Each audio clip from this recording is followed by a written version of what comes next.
Howdy folks, you're watching Deuce and Guns, and today I took a Glock 43x out for a trial run. Now I put 150 rounds downrange through this new pistol, and basically my consensus is it's a good gun. Now if that's all you need to know, you can click off now and move on to other things. But if you want to know why I think it's a good gun, then stay tuned. The first thing I noticed about this pistol when I first held it was the finish on the slide. It is a very smooth, silky feeling finish. I don't know what they do to it, but it definitely feels much different than the other Glocks that I own or have shot. Now the frame all feels the same, just like a normal Glock, but the finish on the slide feels very smooth, and it would be very helpful when pulling from an inside the waistband holster. On this particular setup, I had standard Glock sights, standard factory Glock sights. They simply work, and there's nothing really more to say about that. And now let's talk about that grip. The grip felt fantastic. The grip felt great. And this is coming from Deuce and a half, from Deuce, that I don't really enjoy the standard grip on a Glock 17. The Glock 17 that everybody knows and loves, I am not a huge fan of that grip. It's okay, it's usable, but I'm not a fan of it. It does not fit my hand perfectly well without training involved. Now the Glock, the fat Glock 21, my hand fits that thing like a glove. And for some reason, that Glock 43x, my hand fits that just the same. So for whatever reason, I grab a hold of the Glock 43x, and my trigger finger, the pad on that trigger finger, simply just lines up perfectly right across the face of that trigger without even thinking about it. Now, usually on a Glock 17, I've got to consciously think about that. Now, of course, with adequate training, pretty much any modern pistol will fit your hand perfectly fine. As you can see from these different examples, the groupings are very decent. Now, I'm using the cheapest 115 grain ammo I could find. They're basically range reloads, and it's just plinking ammo, and it's shooting very, very well for me. This is one of the best out-of-the-box Glock triggers I have ever felt. Now, it's still nowhere close to a nice, crisp, single-action 1911, because it's still a Glock trigger.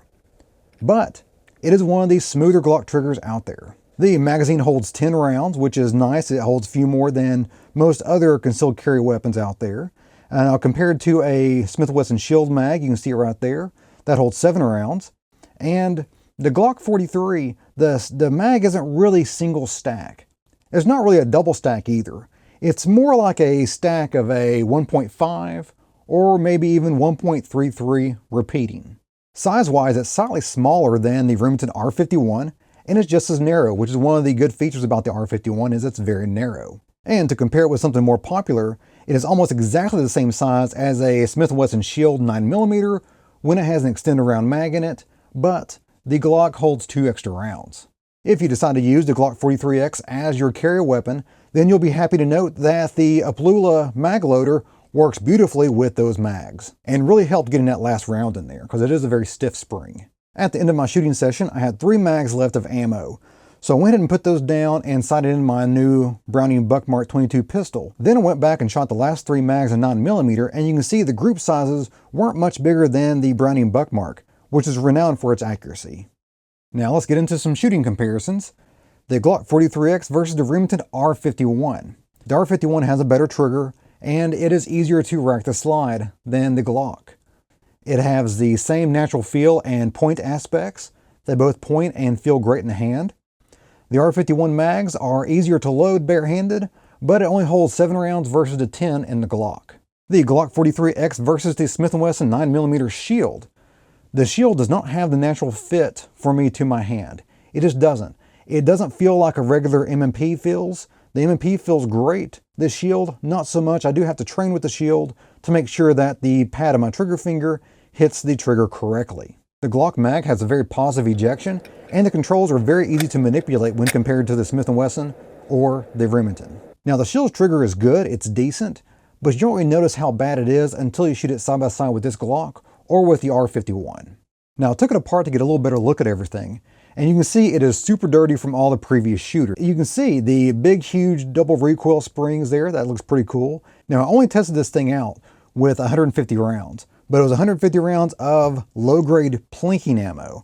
And I did everything in my power to try to get this thing to fail to feed, fail to eject, fail to anything. But it just kept on chugging along. I even attempted to limp wrist it a little bit. and it still just kept on going.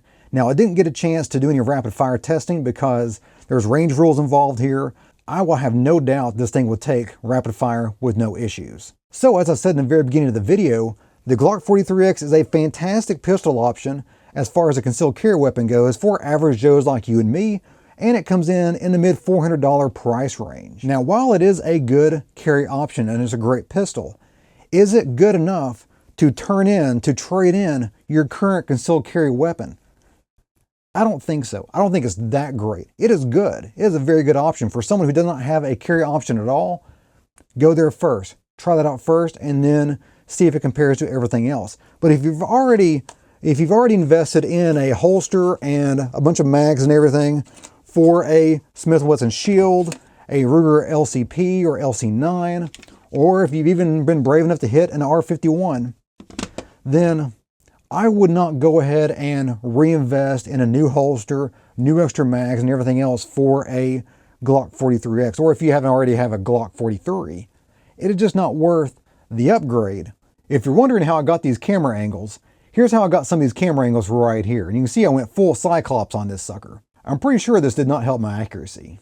That is going to be it for me today, guys. But if you like this channel, go ahead and hit that subscribe button. And if you want to be notified the second a new video comes out, go ahead and ring that notification bell. Now, if you want to stay on the Deuce & Guns channel, go ahead and click on one of these two videos right here, and that will keep you on the channel watching away. As always, you guys have a great day. See ya.